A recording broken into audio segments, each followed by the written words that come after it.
Welcome into Rounding the Bases, the podcast about culture and leadership with a baseball twist, presented by Enterprise Bank and Trust, hashtag no stopping you. Enterprise Bank and Trust was founded by entrepreneurs with the core focus of serving privately owned, small and medium-sized businesses who have a story to tell. Enterprise Bank's commitment is to listen, learn, and guide clients to a lifetime of financial success. Enterprise Bank, together there's no stopping you. And I've got quite the story to tell today. My name is Joel Goldberg, coming to you from the Kansas City Audiovisual Studios. They create engaging spaces. Check them out at kcav.com. Before I get going, I talk often on this podcast that I like to have a mix of guests, anything from CEOs of major companies to startup entrepreneurs and everyone in between, because I believe that we all have a story to tell. I also believe that we can learn from those stories. On a personal note, I've always been, maybe not always, but for many years now, been really intrigued by the people of Africa and the culture of Africa. And that's a very big generalization because, of course, it is a huge continent. But the reason why I bring that up is that my brother, many, many years ago, I don't know if he'll be listening to this, back in the mid-90s, coming out of college, and he's younger than me, he went into the Peace Corps. And he lived in West Africa, a country by the name of Togo, for a couple of years. And I got to visit him. And I wish I could cue up some of the old video. I don't know where it is, but being the typical reporter, even though I was there on vacation, I brought we didn't really have cell phone cameras then. I brought a video camera and I documented everything. And I actually put stories on the news. I was working in Wisconsin at that point about life in West Africa and sports and all types of things. And so I bring that up just because, and maybe we'll talk about this a little bit, that I have such a deep affection for the people over in Africa and the huge hearts that they have and the hospitality. At least that's what I experienced in Togo. And my guest today grew up in a different part of Africa and has found her way to the United States with just the most incredible journey. Her name is Liliane Lemani, and she is the owner of African Designs by Liliane and Amisi. African Designs is a sewing operation that creates African clothing and tailored to the African community living right here in the area that I'm in Kansas City, although she serves customers throughout the United States. Liliane is a refugee from the Congo, and she has this amazing talent, but even more than that, beyond the entrepreneurial journey that she is going through, and it's a beautiful journey, what she has is an amazing, amazing story. And I'm so happy right now to be joined by Liliane Lemani. Liliane, how are you? I'm good. Well, it's great to visit with you. And some people may have seen the story. The Kansas City Star did a story on you. There was a great video. I remember when I first saw that, I was really interested in your story, and it's really an incredible one, and it's a beautiful one because you've made it here to the United States and you're safe now. And so there's so much I want to ask you, but first I want to ask you about your business. Tell me a little bit more about what your business is. I just said it a little bit, what your business is and where you're located. Okay. So my business is African Designs by Liliane and Amisi. And African Designs is sewing operation that creates African clothing and tailoring to the African community who live here in Kansas. Yeah, so I'm located at Kansas City, Kansas. Okay, so Liliane is in Kansas City, Kansas, and she is designing African clothes, beautiful clothes, by the way, too. And I'll tell everybody right now to go to the website, and I'll remind everybody, africandesigns.co, and you'll see just these beautiful articles of clothing with these vibrant colors. It's just such a beautiful thing to see. This is a hard story. I know it's a really hard story. I know it's one that you've told a lot of times. And, you know, one of the reasons why I want you to tell it is I think business is hard. You know that. Yes. Being an entrepreneur is hard. It's so much work.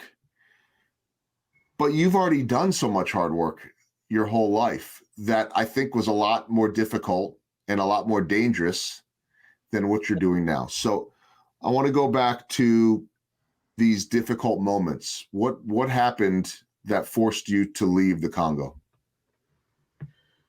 So what happened is the labels came to our village where I was living, me and my husband and my family, my children, my sister. So um, so when the label come, sometimes you don't know that they are coming. So it was at night when they came, and we didn't know that they'll come. So we was not prepared for that because they Is don't that tell anyone. so? I just want to interrupt for a second. So you know, and this is how many years ago? So it's almost it was in 2005. Okay, 2005. So 16 years ago. So you know that we don't need to explain all the politics, but there people don't get along in the Congo. There's a lot of violence, a lot of danger, right? And so you know, living in your house, that the rebels that you just talked about, that it can happen, but you just don't know when, right? So you have to live with that fear every single day. Yes. Okay. So, and at that point, you said you, your husband, and other family members. How many kids at that point?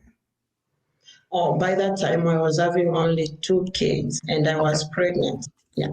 Okay. Okay. So now let's continue. The rebels come to your house. Tell me a little bit about what happened.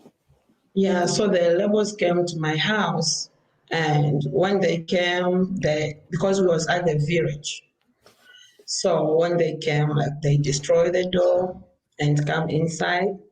So they started asking my husband to give them money, or if we have like any treasure, like diamond, like gold, like that. So they started asking my husband, but it's not like asking so that they can take it in easier way. So it was beating my husband and forcing my husband to give them what they want.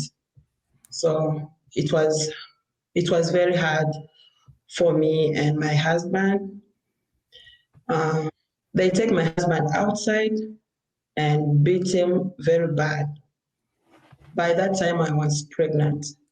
I was 7 months pregnant. So they beated me so bad and to take my baby because I was having my second child, and they take my child. They thought maybe we have something, we have money, or we have anything what they're requesting. So they take my child and put my child down. So one of them, he put his feet on the back of my child so that I should be afraid to give them what they need. So it was hard moment for me. Well, Yeah. I mean, I can't imagine, and I know that you've told the story many times, but I don't know anyone that could handle that. And you were young too, right? I mean, probably 23, I was 22, 23 years old. 23 years old. Yes. And I think if I remember reading the article that, your husband told you to hide with one of your younger children, and you just Yes. mentioned that you're pregnant, and you're watching your husband be beaten, and they're beating you, and you're pregnant. So how, I mean, you could have not made it. You could have died, and you made it. And I know, just reading and hearing the story, how painful and impossible, how difficult it was, but you made it out. Um, when you got out of there, what do you do? Where do you go? How do you move on from that? It was it was very hard. So because they took my husband out, and I didn't know that my husband would be alive because he was tortured a lot. So he was having like blood found everywhere. Yeah. So they took my husband out and they went with my husband in the bush and tie him. So it was very hard for me as a young mother Mm. and with lots of because I was having other family members at the house, so it was not easy. When I saw they went and they take the cattle we had, they take everything we had, they entered in the house, and so they said so. I did not like check what did they take because I was looking after my children if they are okay, and I did not pay attention that my second child is already dead. Mm. So when the one of them just took off his feet to my baby's back, uh, when they went out, and they thought maybe I don't know what happened. I just carried my baby and put my baby on my back, and I took other children I was having with and go outside.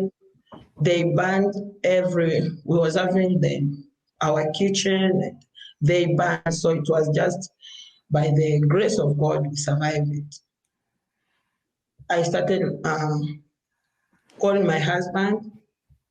So I went round of my house calling my husband. He was not there. So I started calling my husband. Where are you? Where are you? I took the child whom I was having, started going. I started like running away because I was afraid. I didn't know if they went or they would come back.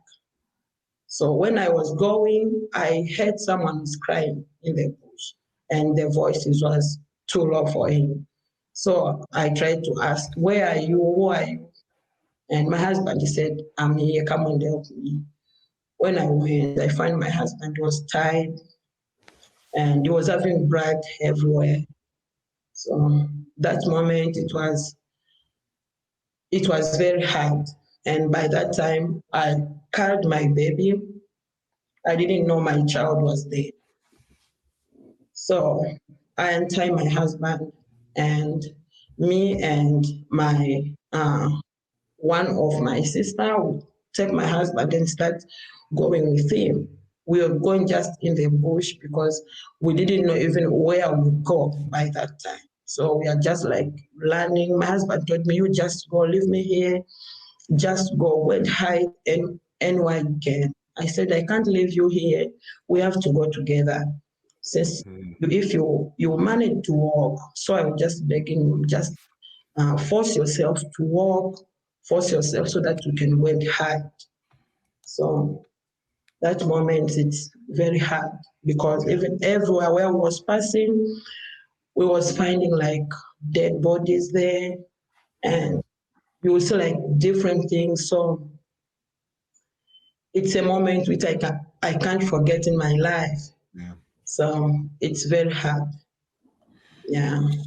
So, I mean, I can't imagine. And so you lose one of your children. You think you've lost your husband, and it sounds to me like he didn't think he was going to make it. He just wanted you and the baby to be safe. Yes. But you, uh, being an amazing wife, said, I'm not leaving without you.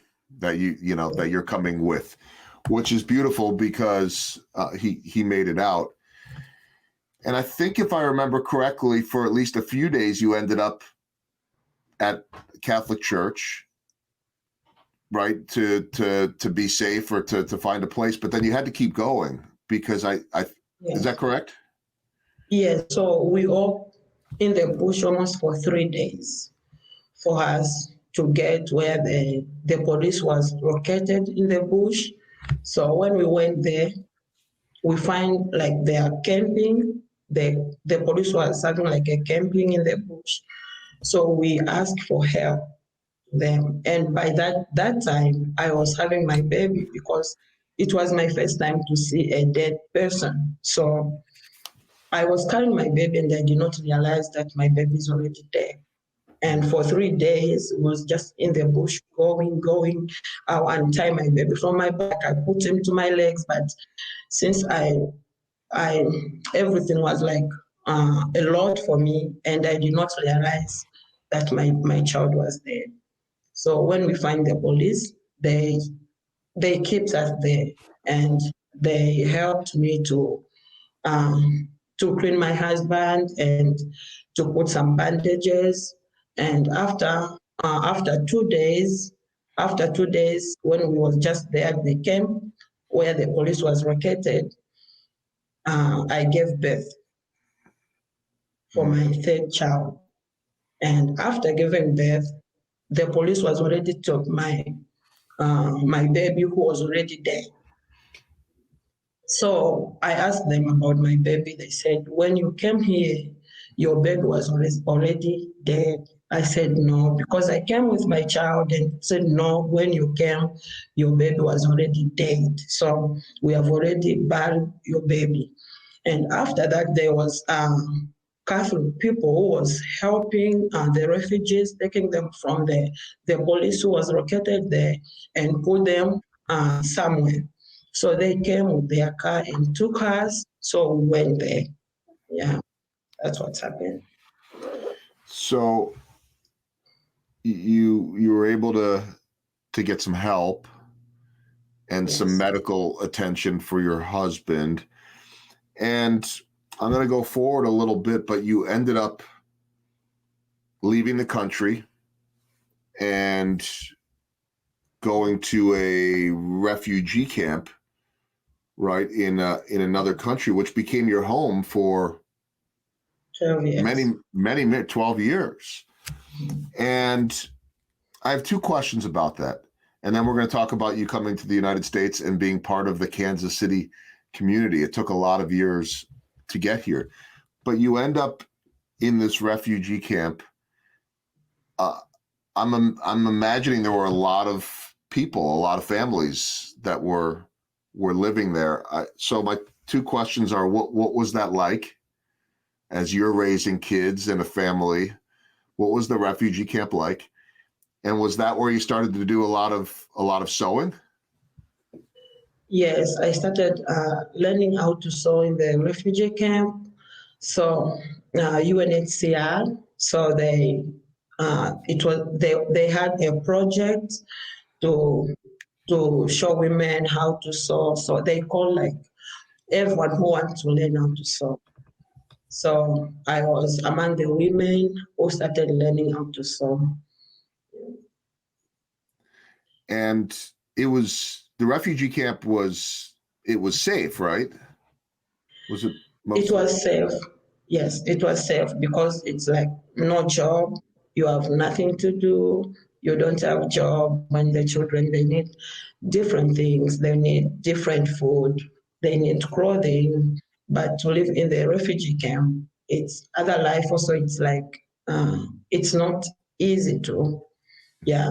So I was in the refugee camp. I was safe. That I was not afraid that maybe someone will come in and kill my child or kill me. So I was safe by that side, but I didn't have a job. So to survive also, I need something to provide for our family. So that's it, right? I mean, it was your family was safe. Nobody was going to attack you. You didn't have to go to sleep or worry about rebels coming in, but there really wasn't a way to make money. It wasn't a good life, right? Yes. Safe, but not a good life. So it took 12 years to come to the United States. Did you know that you wanted to come to the United States, or when did you say, hey, I want to go somewhere. I want to go to the United States, or what were you thinking in the refugee camp? What did you want? So in the refugee camp, there's interviews. So sometimes they call people like what to go to see the representative to tell them what you want them to help you. So I went there and told them I need a job, but I did not study for me to have a job. See? So I told them I need any job. I need maybe to clean the office. I need any job for me to survive because I can't live like this.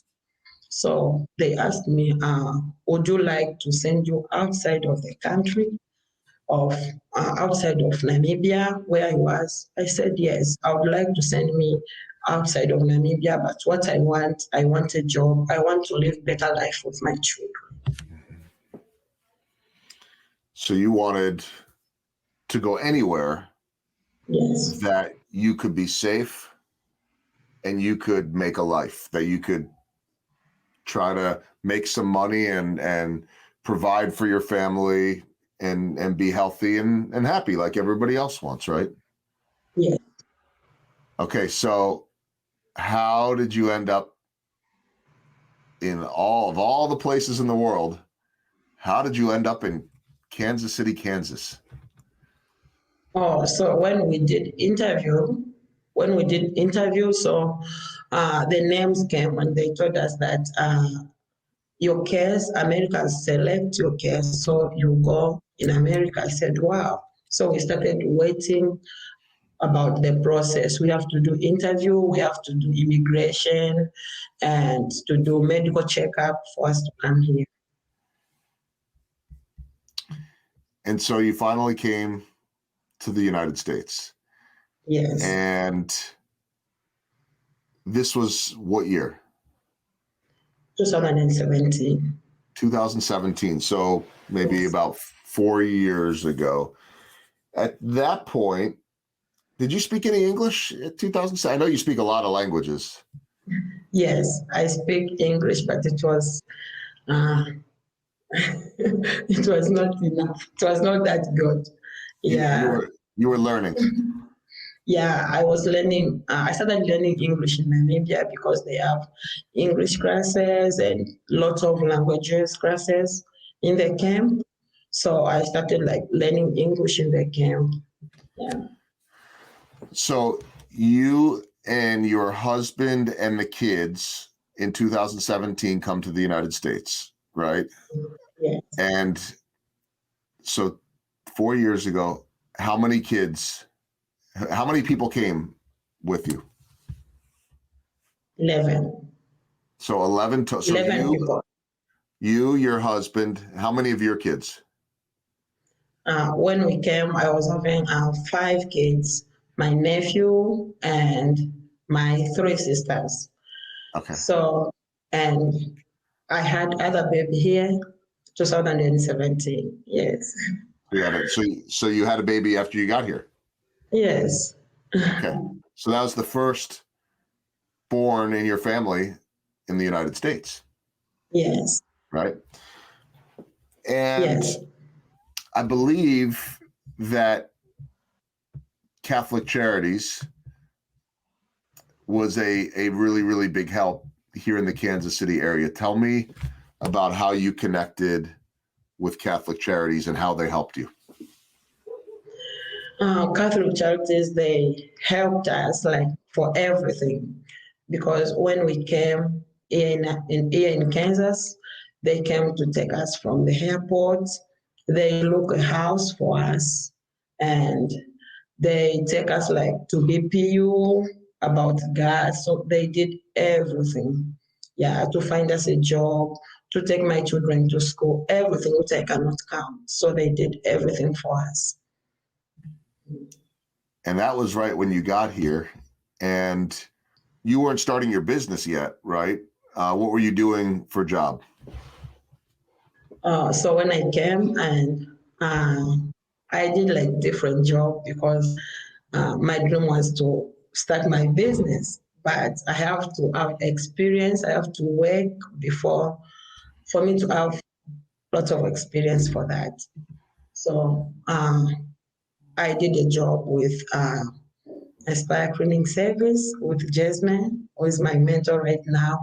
That was my first job.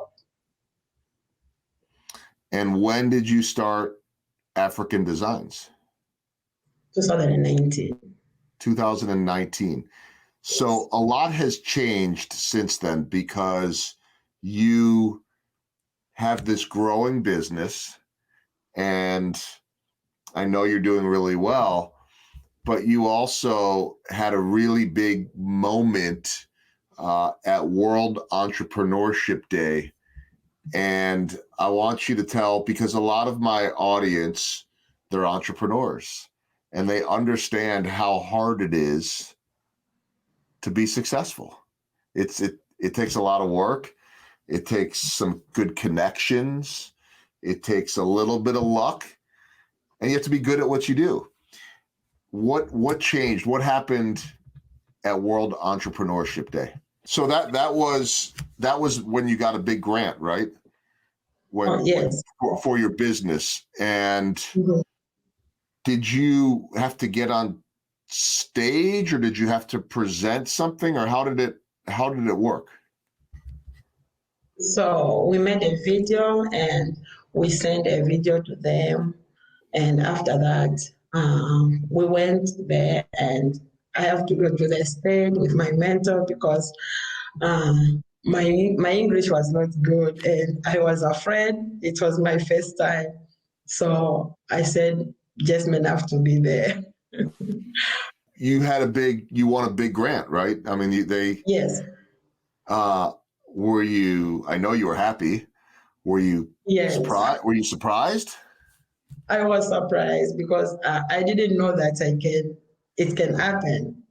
Yeah, so I was surprised for that. And And I was very happy. how much was the grant for? Oh, it was for 5,000. $5,000, Yes. which was I'm sure so important and so big. And so you're able to get this business going, and what began as the chance to use your sewing to make money and start a business has really gotten bigger, hasn't it? Tell me about your business now and how much it has grown. Yeah, so my business is growing like every day because when I started doing my business in the house, and after that in my sitting room, and I went in my garage when I started like buying different machines. So I started doing it in the garage in 2019, and last year we rent somewhere because in my garage was not enough. And this year we have the new space, which is good. And you have other women working for you now, right? Yes. So how Other many people? refugees women. Other Right refugees. now, yes, So how many women are working for you? I have two now. Two women plus you. Mhm. A lot of Yeah. work. Yes. And if someone wants, in the African community, in Kansas City or around the country too, people are ordering your clothes from all over the place, aren't they? Not just here. Yeah, not just here. So people they order their clothes just everywhere surround the country. Yeah.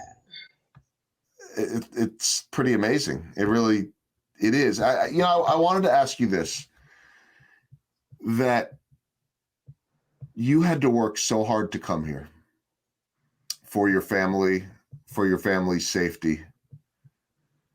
What is it like to live here in the United States and have your own business? So I'm happy because I'm here right now. So my dream was to have my own business. So now I'm having my own business. My children, they are safe. They are going to school. And my first daughter, she graduated. Now she's at college. So all that makes me happy. Yeah, to see my family smile. Yeah. And you smile too. Yes. Same thing. So your oldest, you said, just went to college. Yes. And back all those years ago, 16 years ago, when the rebels came, she was there, right? Yeah, she was there. She was young, almost 3 years, 3 to 4 years by then. Now she's going to college in the United States. It's pretty amazing. Yes. What does safety mean to you? How I think that a lot of us, we don't think about our safety. You know, it's pretty easy to live in the United States. It's comfortable. But I know now you don't have to worry every day about someone coming to your house. But do you think about how meaningful that safety is? How good this is for you and your family, that you have this safety and this dream now? Yes. So safety means a lot for me because if I remember everything which I have gone through in my life since I was young, so if I remember all that and I compare it for today and what I'm doing today, and so I see that safety is so important for me because in my young age, I passed lots of things. So lots of things happened to my life. My mother died, and they have to separate us, me and my siblings. So they divide us. Some go to my father's family, and other go to my mother's side. So when I was to my mother's side, it's not easy to you see, because I want to join other families. So if I remember all that which have happened to my life, so I see that now I'm good, I'm safe. Yeah, it's everything. By the way, you're still young. I want to make sure everybody knows that Liliane is still very young, and because you said when you were young, I understand. But Yes.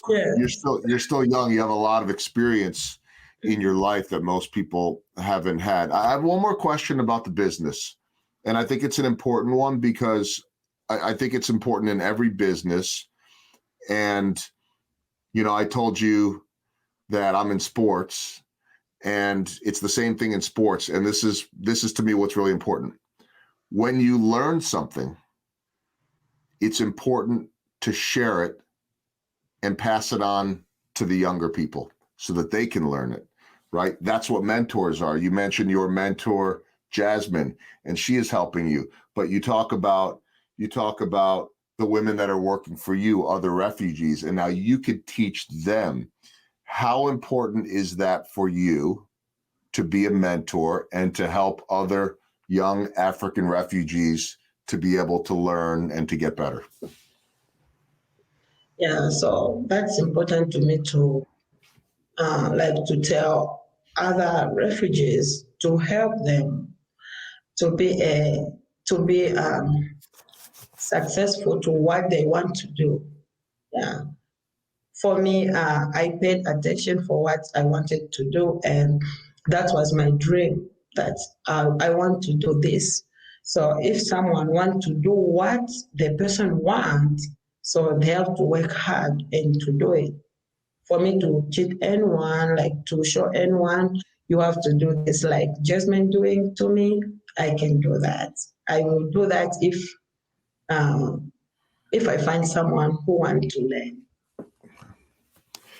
It's so important. I want to ask the baseball themed questions now, and they're brought to you by Kissick Construction, trusted team, reliable partner. Check them out at kissicco.com. And I think when Liliane and I were talking before the interview, and I said I have these baseball questions, and I think the look on her face was, baseball? I'm not talking about baseball.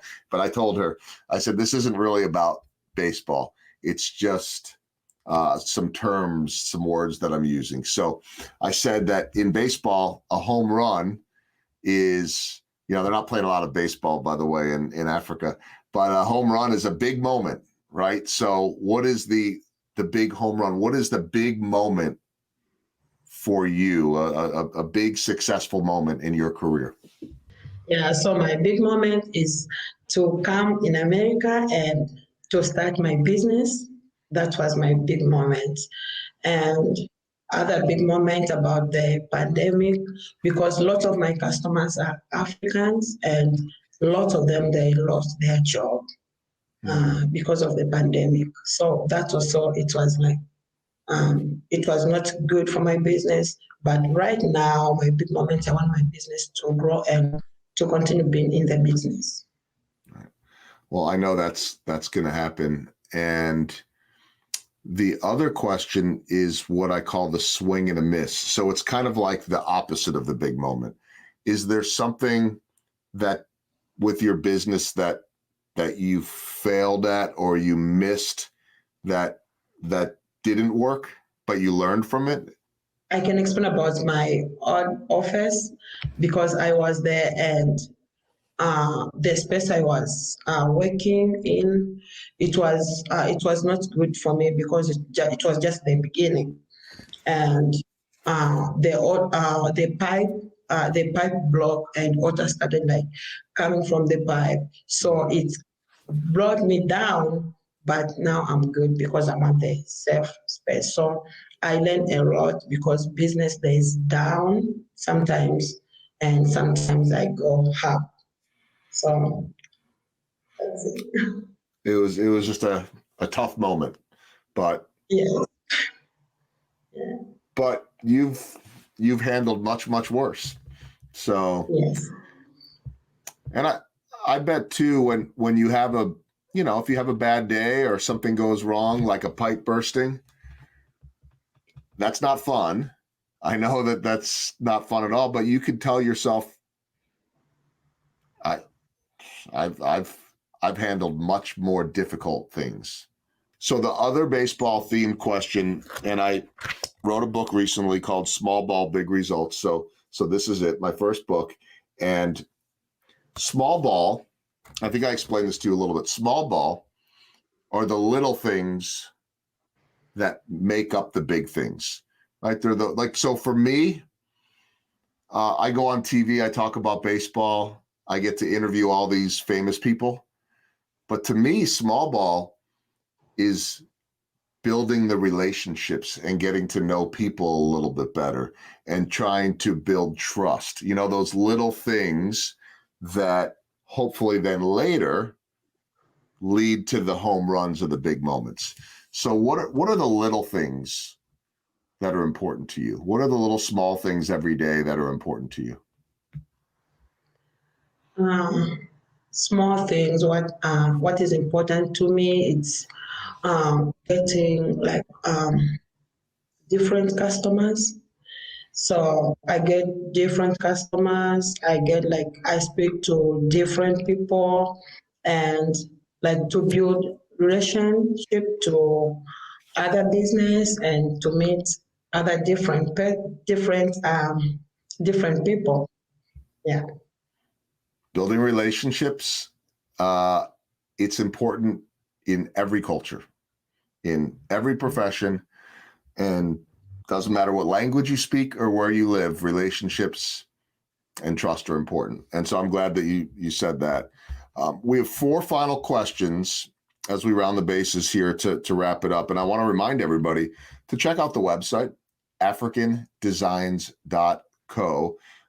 And if you're looking to buy something, you could do that, but you should at least go and just check out the beautiful clothing and all of Liliane's work, which is really, really amazing. So, okay, here are the 4 final questions. The first one is, what do you like the most about the United States and Kansas?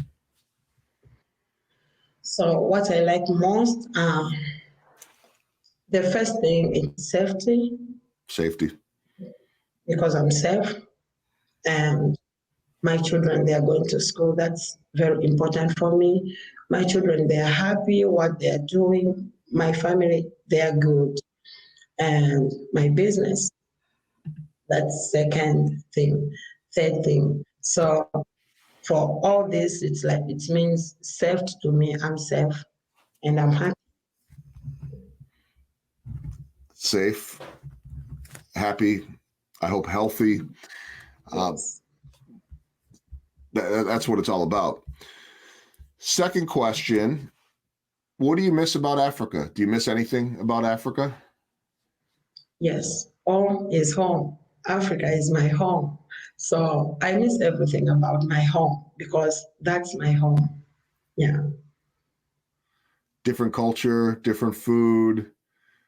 Everything's different, Yes. right? We get different food here, but different culture even here. So we are learning like different culture too. Yeah. So Well, in Kansas City, you have to learn how to eat barbecue. That's what everybody loves here, right? You've learned. I know you've learned that. The third question, and this is one that a lot of parents struggle with, moms and dads, is how to work and how to also be a parent. And for you, you have a lot of kids. Um, I know that your oldest you mentioned is 19, so she can help some too. But how do you balance it? I think that a lot of parents find it hard, especially during the pandemic with the kids being home so much. How are you able to run a business and be a mom all at the same time? I know that's got to be hard. yeah, it's very hard, but it's easier because I grown up to the big family, so we help each other. So my children, they know how to take care of their siblings when I'm not there.